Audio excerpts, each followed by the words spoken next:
Hey, what's up guys? I just wanted to make a video on a few important things that I think are important in Monster Hunter World that I think a few new players to the Monster Hunter series might have a few questions about, and that's concerning about the weapon sharpness and weapon affinity. So now that I have my bow out, let's start off with weapon affinity. So pretty much with affinity, if affinity overall is a percentage chance that if it's positive, you'll deal more damage, and if it's negative, you'll deal less damage. That's pretty much the basis on affinity.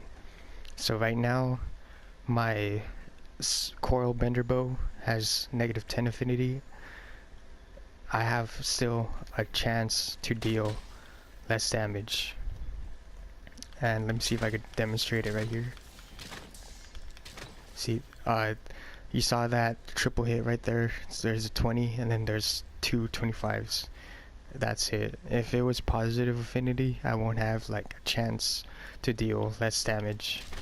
But yeah, it's always good, depending on your build, uh, to build whatever you want to play as. But with some weapons like Core Bender, they usually have high base attack damage and negative affinity. So try, if you have a weapon like this with negative affinity but high base attack damage,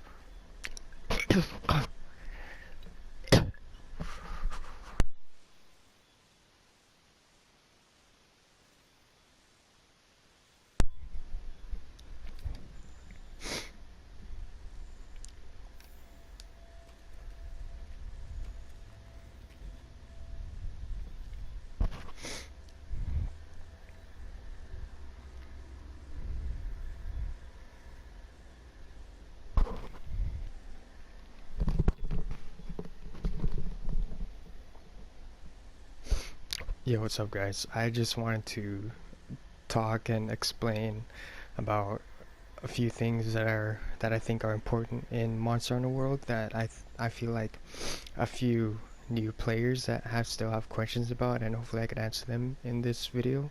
That's about the weapon sharpness and affinity. So let's get started. Now I have my bow out. Let's start off with affinity. So pretty much affinity is a percentage chance right there that you'll deal more damage if it's a positive percentage, and you'll deal less damage if it's a negative percentage. So yeah, if it's a negative percent, you have that chance to deal less damage in the attacks that you land. And if it's a positive, you have a chance when you land your attacks to deal more damage. So pretty much as a demonstration,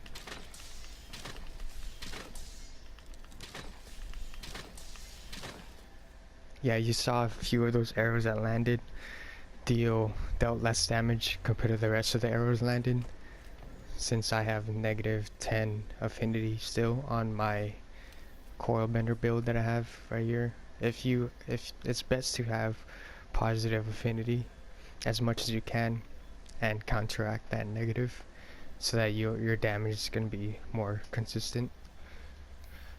Depending on your build too, like some weapons have really high affinity positive, and but they have low base raw damage stat to them. Like, I'll show you guys right here.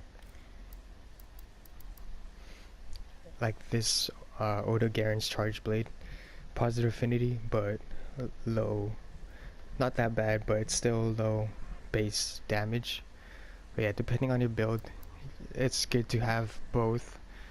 And yeah, depending on your build and your playstyle, pretty much. But it's always nice to try and have positive affinity as much as you can, which is what I'm still trying to do. What I'm trying to do with the coil bender compared to the base negative 30. At the moment, I have negative 10, but much higher base damage because of my armor and stuff like that too. So yeah, that's it pretty much for affinity. weapon affinity. And if you guys have any more questions about that, please put it down in the comments, and I'll be glad to answer them for you best as I can. And next, let's start off with sharpness, weapon sharpness. Let me change my weapon right here.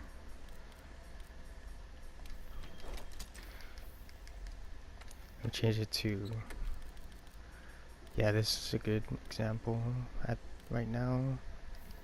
Yeah, I'll just stick with it. Let's start off with the bow.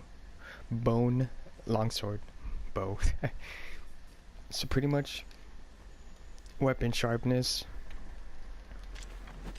there's 7 levels of sharpness in Monster Hunter.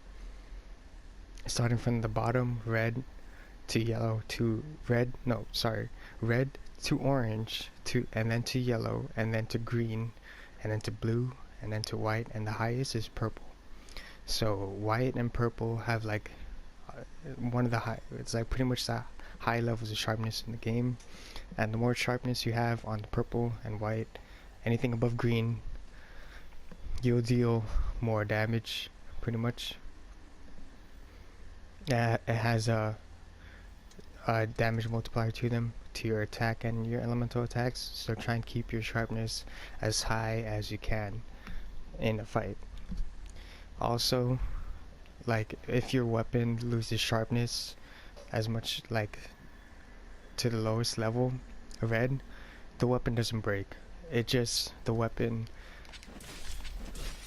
won't land won't be able to land your attacks. You're gonna start bouncing off in your attacks and you will deal less damage, but overall your weapon won't break. So yeah. Another thing with sharpness is that you could build for weapon sharpness, and that skill is called handicraft. So pretty much this one, handicraft is extends the weapon sharpness gauge. However, it will not pass to its maximum, and that's an interesting point because in Nergigante's weapon, the Nergigante's charge blade has, and all of his other weapons maxes out in the entire sharpness bar, so you can't extend the bar if you want to build for sharpness on his weapons. But for everything else that has space to the bar, like this bone longsword, as you guys can see, there's extra space in there. You could build for the sharpness and you could pretty much stack a whole bunch of handicraft skills to your armor set, and potentially increasing the damage and the sharpness to the next level of sharpness. And after blue it's white, but overall if the sharpness level is higher, you will deal more damage too, so that's pretty nice. So in a fight, try to keep your sharpness as high as you can, and yeah, hopefully, yeah, that's pretty much it that I have for weapon sharpness. Overall, your weapons won't break, but the lower your sharpness level, that's when you'll deal less damage, and that's the lower it is, that's the higher chance it will be for your attacks to bounce and deal less damage. So yeah, hopefully I answered and explained to the best of my ability to you guys on weapon sharpness and affinity. Hopefully I helped you guys out and I answered you guys' questions, but if you guys have any more questions, just feel free to leave it down below and I'll be glad to answer you guys' questions, anything about the game and stuff like that. But yeah, thank you guys for watching, appreciate it, and yeah, peace out guys.